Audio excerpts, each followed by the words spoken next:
ले लूंगा, सांस रहेगी तब तक उसे पूरा करूंगा। परमात्मा ने बुला लिया तो परमात्मा की इच्छा है। तो ये भाव हमें हमारे भाइयों से, जो हमारे मुस्लिम भाई हैं, उनसे हमें सीखना पड़ेगा। हमारे भाई हैं। चलो उससे आगे जब हम हल्दी घाटी की तरफ बढ़े, उस पावन मिट्टी को आपको भी मैं, आप जो नहीं गाए गए उनके लिए मैं मिट्टी लेके भी आया हूँ। उस हल्दी घाटी जहाँ पे युद्ध हुआ था, जहाँ की भूमि आज भी लाल है, रक्त है उस भूमि में, इतनी अद्भुत ऊर्जा है कि उस मिट्टी को हाथ में लेने के बाद आपको ऐसे लगेगा कि आपके शरीर को करंट लग गया है, इतनी अद्भुत ऊर्जा उस मिट्टी में है। तो ये मिट्टी को छुआ हमने और छू के फिर देखा कि जहां मुख्य हल्दी घाटी उससे थोड़ा सा दूरी पे ठीक रोड के ऊपर एक मजार है। हमें आपत्ति नहीं है क्योंकि वो हमारे भाई है, लेकिन मैं एक सवाल पूछना चाहता हूँ, रोडों पे से कितने मंदिरों को हटा दिया गया? असंख्य मंदिरों को हटा दिया गया। उससे भी हमें दुख नहीं है क्योंकि हमारी आस्था तो प्रकृति और परमात्मा में है, लेकिन इतना भेदभाव इस देश में क्यों?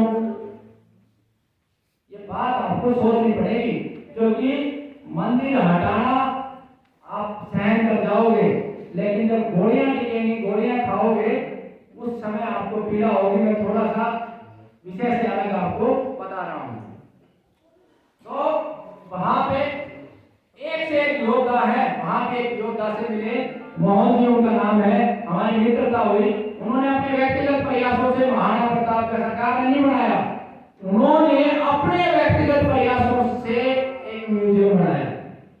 तो एक बात और मैं आपको कहता हूं, कई बार लोगों के मन में एक सवाल होता है कि अकेला क्या करेगा, अकेला चना क्या भाट फोड़ेगा। मैं आपको एक सच्चाई बता के जाता हूं, इतिहास में जब भी किसी ने कोई कार्य किया वो अकेला ही था, और आगे भी अगर कोई कार्य होगा तो अकेला ही करने वाला होगा।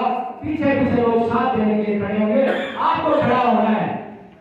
तो जो कैंसर के रोगी है उनके लिए भी मैं कहना चाहता हूं कि आपको खड़ा होना है अगर आपको कैंसर हरानी है। तो ये विषय का लंबा हो जाएगा। आगे हमारी जो धरती माँ है, जिसे हम माँ कहते हैं, शास्त्रों में भी कहते हैं, लेकिन कोई व्यक्ति ऐसा है जो अपनी माँ को मारता है। आपने सुना है कि मैंने अपनी माँ का गला मोच दिया।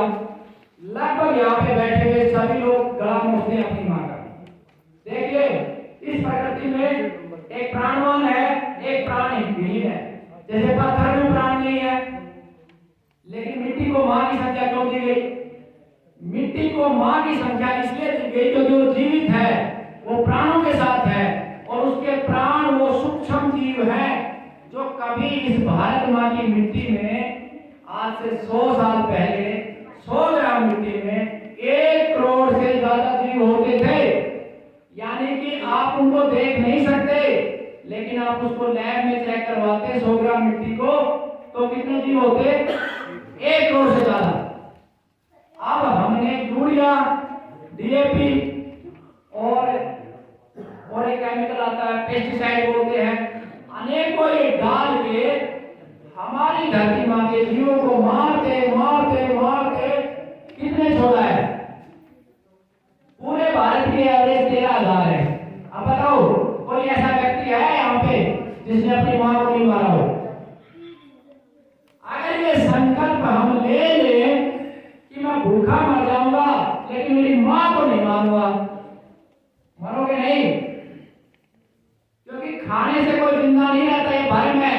हमारे ऋषि मुनि 100 साल तपस्या करते थे, ना अन्न लेते थे ना जल लेते थे, वो उनकी तप था।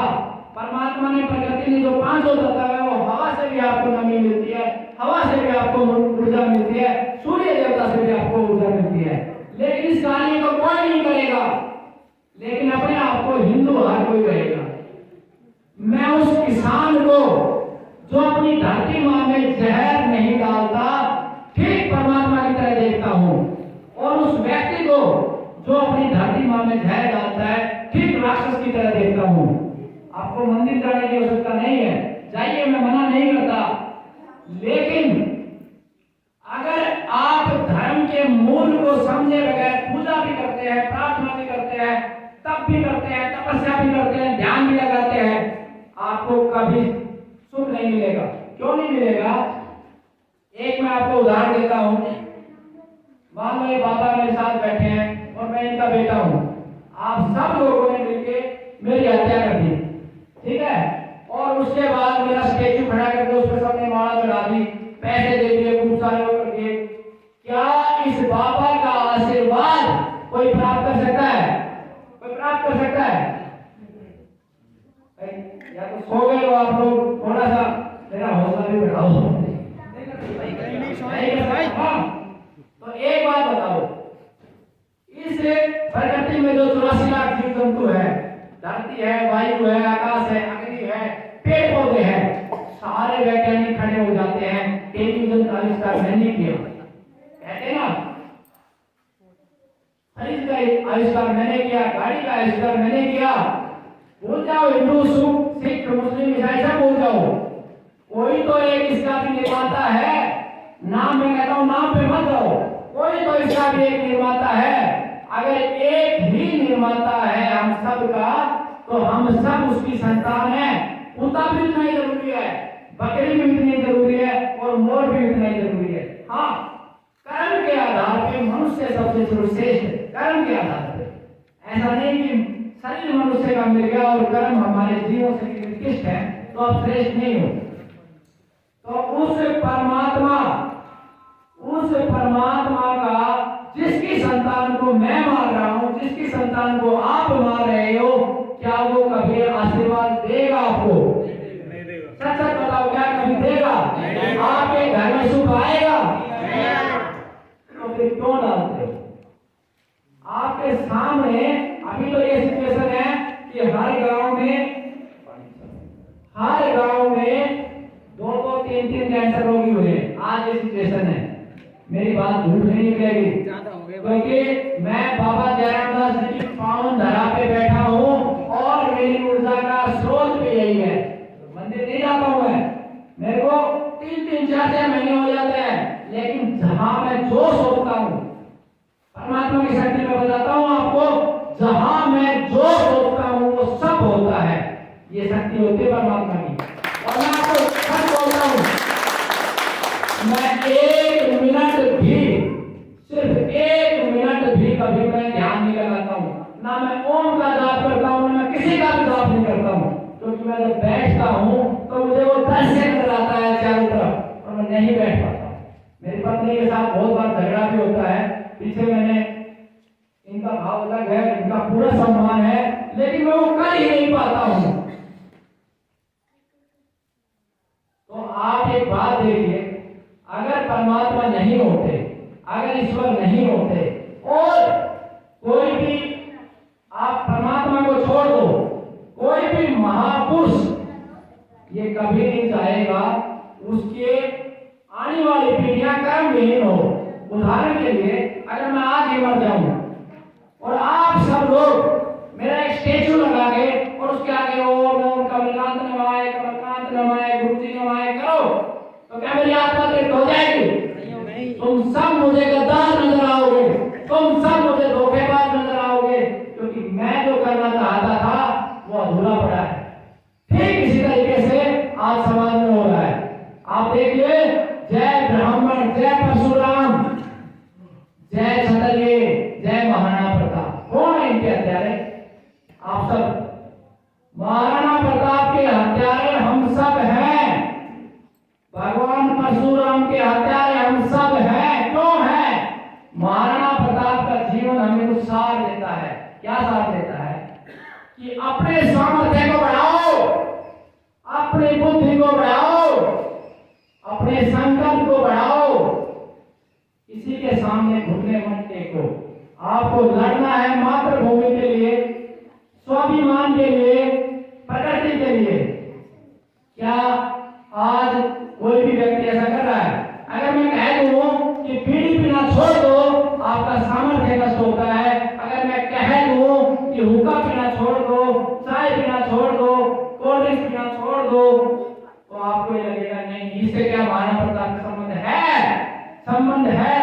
जब आप ताकतवर नहीं बनोगे, आपकी सद्बुद्धि नहीं होगी, अपनी रक्षा नहीं कर सकते, तो दूसरे की रक्षा क्या करेंगे? और वो सब महाराणा प्रताप के हत्यारे हैं जो कहते हैं जय राजपूत जय महाराणा प्रताप। इसका अर्थ ये है कि महाराणा प्रताप केवल राजपूतों का था, नहीं। महाराणा प्रताप पे अगर किसी का, एक वाक्य बताता हूँ, इस देश में अभी एक झगड़ा शुरू हुआ था पृथ्वीराज चौहान को लेके, और मेरी आत्मा बहुत रोई थी। एक तरफ मैं जातियों को नहीं मानता, लेकिन मैं आपको उदाहरण देता हूँ। एक तरफ कह रहे थे गुज्जर पृथ्वीराज चौहान हमारा, और एक तरफ राजपूत इकट्ठे हो रहे थे पृथ्वीराज हमारा, और मेरी आत्मा से एक आवाज आ रही थी गद्दारों, किसी का नहीं। अगर इतिहास को समझोगे तो महाराणा प्रताप पे अगर किसी का पहला हक है तो वो उस मां का है, पन्ना धाई का है, जिसने अपने पुत्र को उस वंश को बताने के लिए कटवा दिया। और कहते हैं इतिहास में महाराणा प्रताप से बड़ा योद्धा नहीं हो सकता। मैं कहता हूं ये बात गलत है। महाराणा प्रताप से बड़ा योद्धा पन्ना धाई थी, और वो पन्ना धाई गुजरों में से यहां से थी। अब एक बात बताओ, ये क्या लड़ाई है कि पृथ्वीराज चौहान गुर्जर है या पृथ्वीराज चौहान राजपूत है? अरे पृथ्वीराज चौहान हर उस व्यक्ति का है जो अपने शरीर का सामर्थ्य बढ़ा के, अपनी बुद्धि बढ़ा के इस सारे जीव जगत का कल्याण चाहता है, इसकी रक्षा करना चाहता है, उन सब का पृथ्वीराज चौहान है। तो हमें सोचना होगा। मैं आपको इतने वाक्य बताऊंगा। मैं दीपावली वाले दिन हमने सोचा कि हमारा गुरुकुल स्वावलंबी है, हम सभी गौशालाओं को स्वावलंबी बनाएंगे। मैं इस महेंद्रगढ़ से लेके और गुड़गांव तक की सभी गौशालाओं में गया। गुड़गांव की गौशाला में मैंने सबको समझाया, सभी को समझाता हुआ आया। बीच में मस्जिद थी यहाँ पे राजू चौक के पास, और मैं सच बताता हूँ, मेरे जीवन में मुझे प्रेम का अर्थ समझाने वाले मेरे मित्र थे स्वर्गीय विनोद कुमार, जिसे हम लीला भाई कहते थे। मैं अपने बच्चे को भी लीला भाई कहकर पुकारता हूँ। प्रेम का वास्तविक अर्थ उस व्यक्ति ने मुझे सिखाया। इतना प्रेम मुझसे मेरी माँ भी नहीं कर सकती।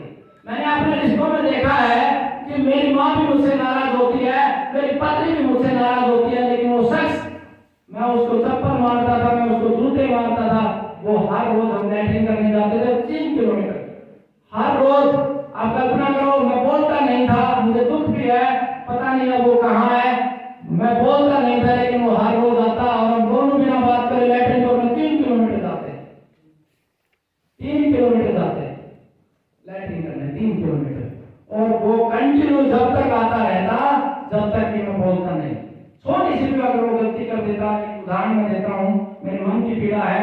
बाबा जयराम दास की वेबसाइट बनाई थी हमने, तो उसमें मैं उसको हैंडल करता था। एक दिन उसने लॉगिन करके कुछ छेड़खानी कर दी, वो सारी वेबसाइट थी।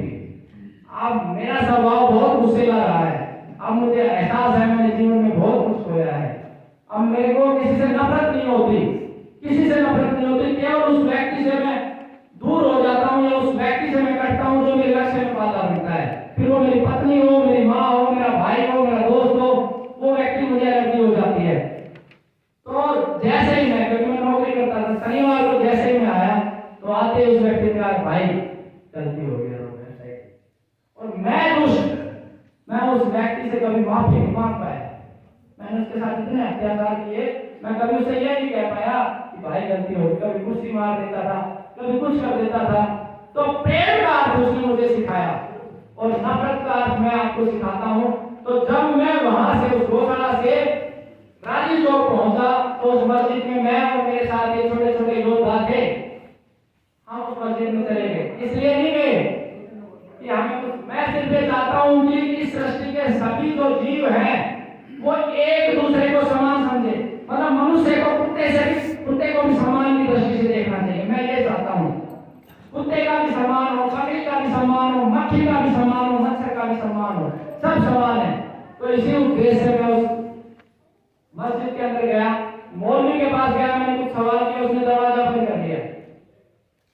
उसके बाद एक व्यक्ति, एक वकील आया हुआ था पढ़ने के लिए, तो उसको लगा कि ये व्यक्ति जो है ना दाढ़ी करके, इसको सारी को अंग्रेजी नहीं आती होगी। उसने मेरे को अंग्रेजी में कुछ बोला, why you are wasting my time. मैंने कहा तो मैं तो आपसे 2 चीज पूछ रहा हूँ कि भाई धर्म क्या है, क्या जीव को मारना धर्म है? मैंने उसको अंग्रेजी में जवाब दिया, दूसरों की लैंग्वेज थी, मैंने कहा दे इसी में दे भाई, कोई बात नहीं। वो छोड़ के चला गया। किसी ने मेरे से बात नहीं की। एक व्यक्ति ने बात की, उसकी रिकॉर्डिंग है। मैंने उससे पूछा यही सवाल कि आप मेरे भाई हो, मेरे गांव में 5 के मैंने 100 कर दिए, पड़ोस के गांव में भी बढ़ाया, लेकिन आपने जम्मू कश्मीर में वो कौन थे, उनको क्यों मारा, क्यों भगाया? वो व्यक्ति सहमत नहीं हुआ, बोला नहीं वहां बात और थी।